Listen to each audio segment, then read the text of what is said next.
I have been covering what I believe are some of the best ETFs for maximizing dividend income with an emphasis on minimizing downside risk. Now, high income ETFs have become one of the most popular investments over the last few years, and every few months we have a new fund being introduced to investors. And it's almost like their primary target is to provide the highest dividend yield possible because they know that retail investors are really attracted to that magical number. If you're an income investor or in retirement, the higher the dividend yield, the more attractive it is because it can fund your lifestyle. However, you have to be careful. Funds that distribute a very high dividend yield also tend to suffer from NAV erosion.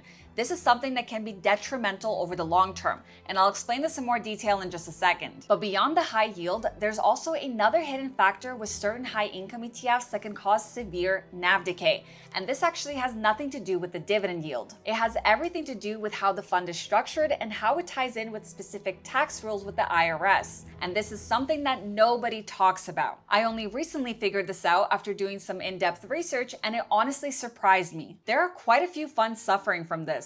A lot more than you think. So it is crucial for every investor to understand this before buying into an ETF. So if your focus is on maximizing income generation while preserving the NAV of your portfolio, then definitely stick around to the end because this one is very important. To begin, when I talk about NAV erosion, here's the simplest way to understand it. These high income ETFs have two components to their total return profile. The first is dividend distributions, and the second is their price return. Now, when a fund like QQQI or JEPQ appreciates in value, that is made up of the dividends accumulated from the fund's high income strategy, which tends to be a covered call strategy, and price appreciation. When it comes to the dividend distribution date, the income that was collected gets distributed to investors as a dividend yield, and as a result, the fund's NAV suffers a drawdown that is proportionate to the dividend that was distributed. And this pattern continues month after month. Now, when a fund has an extremely high dividend yield, that drawdown becomes very, very large. And as that repeats month after month, if the fund is not able to appreciate in value enough or collect enough premium income to sustain those big distributions, it will suffer from NAV decay. So essentially, every time your NAV goes into negative territory, that dividend yield that looks so attractive at 20 to 30% isn't actually what you're receiving from the fund, because a huge chunk is taken out of your NAV. So if you reinvest some of those dividends in order to keep your NAV as close to stable as possible, the leftover is what you're actually receiving as a dividend. And that is why funds with extremely high yields suffer from severe NAV erosion. Now, in my opinion, the optimal range for a healthy dividend yield that is both sustainable and without severe NAV erosion is between 8 to 15% maximum. However, like I said, there's another hidden reason that a fund can suffer from heavy NAV decay. And this one has nothing to do with the dividend yield. It has everything to do with the IRS and how the fund is structured. You see, many high income ETFs out there use what's called a synthetic long position. In simple terms, instead of the ETF actually owning the underlying asset like the S&P 500 or the QQQ, they use index option contracts to replicate that exposure. And one of the most common ways they do this is through a long-dated call option, otherwise known as a LEAP. A LEAP is simply a call option with an expiration date that is 1 to 2 years out and a strike price that is deep in the money, meaning significantly below the current trading price of the index. Without getting too technical, LEAPs have deltas close to 1, and all that means is that options move nearly dollar for dollar with the underlying index. So basically, just remember that it behaves just like owning the asset directly. Now, why would they do this? What's the point? Let's look at an example. If you wanted to own 100 shares of the S&P 500 outright, that would cost you roughly $70,000 today. Gaining that same exposure through a call LEAP might only cost $15,000 to $20,000.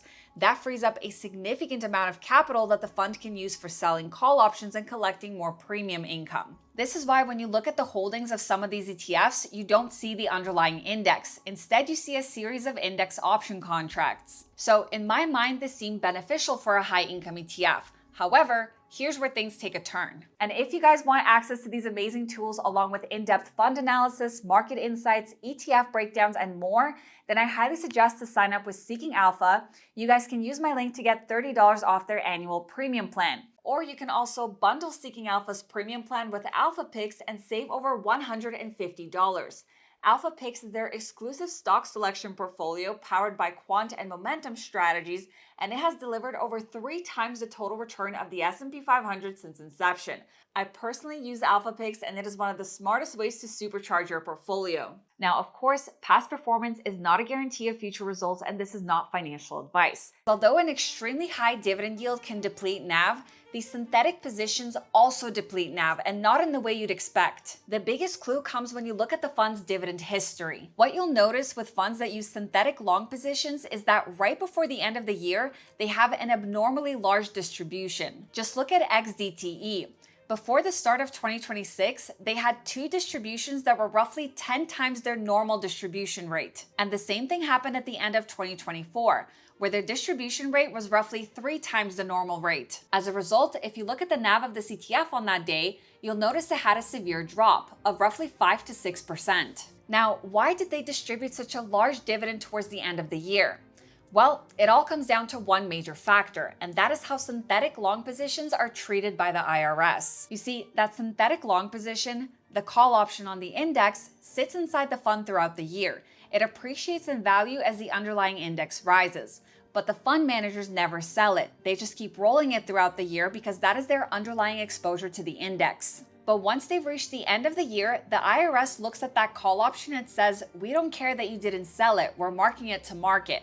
So whatever it's worth today versus what you paid for it, that difference is a realized gain. So the IRS essentially treats it as if the fund sold the option. Whatever gain that option had is now considered a realized gain. So if that deep in the money call went up by $50 million, the IRS says you made $50 million even though it was unrealized. And now that $50 million is taxable income inside the fund. Then the next step kicks in, the 90% rule. The IRS requires that the ETF pays out 90% of those gains to shareholders by the end of the year. So essentially, the fund gets forced to pay out a massive amount of money to you. And on paper, that looks incredible, but that money is coming straight out of the fund's NAV. The biggest issue with this is that these ETFs can never truly compound over the years. The growth and capital appreciation essentially gets reset every single year because that is what they are effectively forced to do by the IRS. And of course, the dividend yield itself plays a role too. But now you have 2 separate factors eating into the fund's NAV. One is the extremely high yield, and 2, because they are using synthetic long positions. Now, you might argue and say, I just want the high income, I don't care about the NAV erosion. And that's fair. At the end of the day, the most important metric when evaluating a fund is its total return profile, which is the combination of price return and dividend distributions. But also remember that dividends get taxed. And unless you're holding these in a Roth IRA, which doesn't apply to most people whose modified adjusted gross income is above a certain threshold,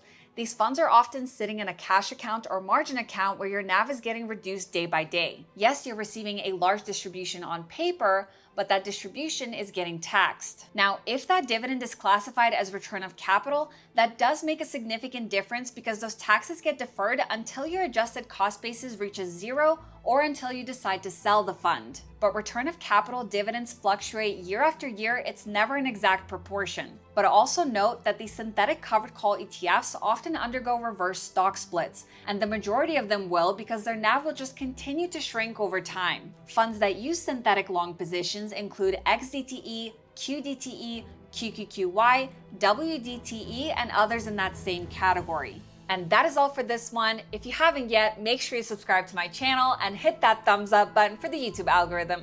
Thank you guys so much for watching, and I will see you in my next one. Bye!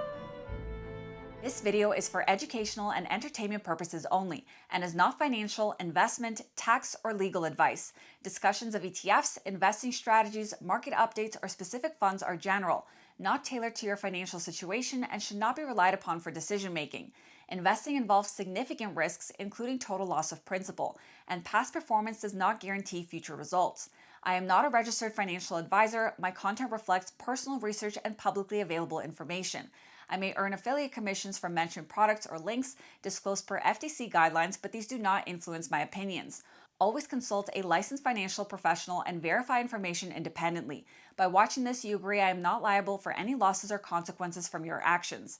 International viewers should consult local regulations.